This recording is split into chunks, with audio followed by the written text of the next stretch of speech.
Selamat mendengarkan podcast ini. Shalom Bapak Ibu yang terkasih dalam Tuhan Yesus Kristus. Kebenaran kita hari ini 2 Agustus 2022 berjudul Terseret Umpan. Dunia dan pengaruhnya yang begitu jahat telah menarik banyak orang masuk dalam persekutuan dengan kuasa gelap. Namun sayangnya, banyak orang yang tidak menyadari keadaan tersebut. Hal yang dijadikan umpan oleh kuasa gelap untuk menyeret manusia adalah materi, kehormatan, sanjungan, kepuasan daging, sehingga mereka terjebak dan terlena dalam keindahan, kenikmatan dunia, serta keinginan daging yang menuntut untuk selalu dipuaskan. Sebagai hasilnya, mereka menjadi terhilang.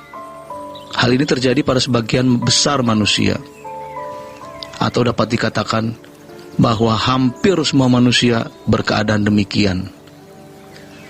Umpan yang digunakan oleh kuasa gelap memang memiliki daya tarik yang begitu kuat, sampai-sampai bisa menyeret kita juga sebagai umat pilihan yang sebenarnya mau sungguh-sungguh mencari Tuhan.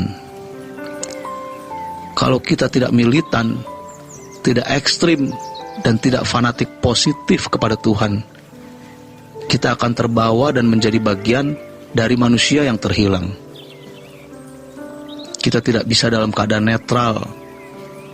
Kita harus menentukan posisi atau positioning kita kepada satu hal saja, memilih Tuhan.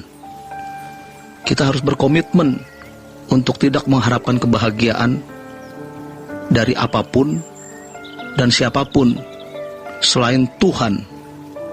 Sukacita kita hanya Tuhan. Dengan demikian, gairah hidup kita adalah gairah untuk menyenangkan hati Allah. Jika kita memilih dan berkomitmen seperti ini, Allah akan menjadi hidup dan nyata.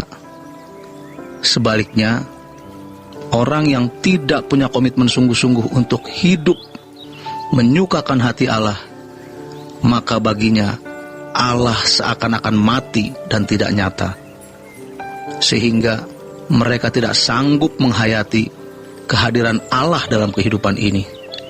Benar-benar celaka keadaan orang-orang seperti itu. Kita tidak mau celaka seperti mereka. Kalau kita tidak militan, tidak ekstrim, dan tidak fanatik positif kepada Tuhan, kita akan terseret umpan iblis. Kalau menggunakan istilah yang agak kasar, kita harus gila-gilaan untuk Tuhan, hidup sepenuhnya untuk Tuhan.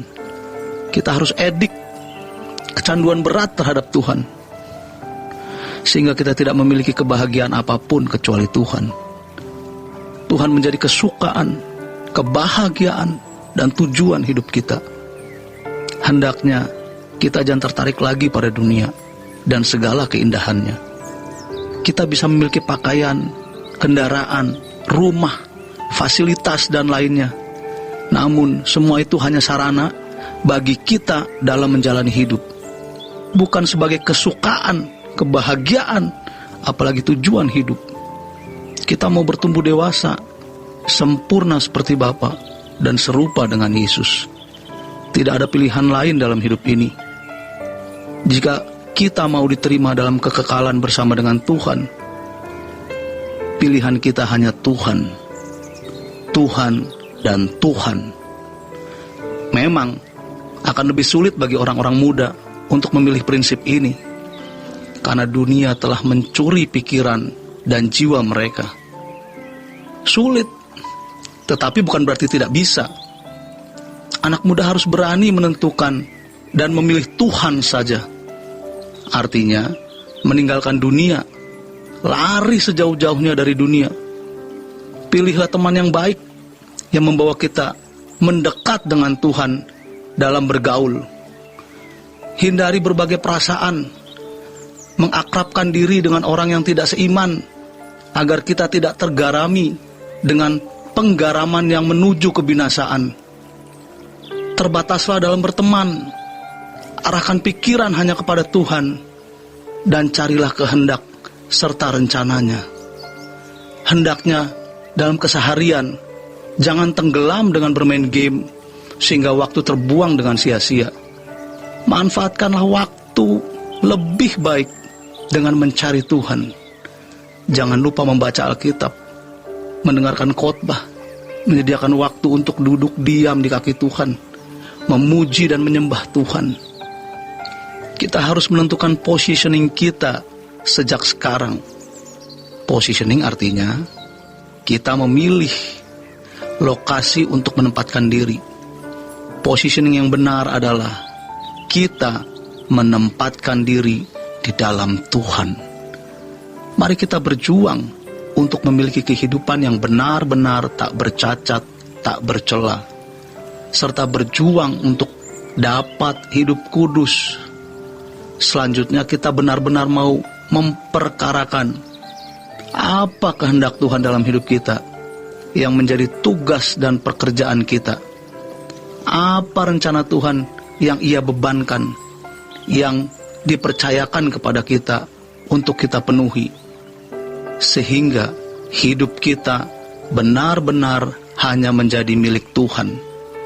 Itulah maksud doa Bapa kami yang berkata, "Datanglah kerajaan-Mu, jadilah kehendak-Mu di bumi seperti di surga."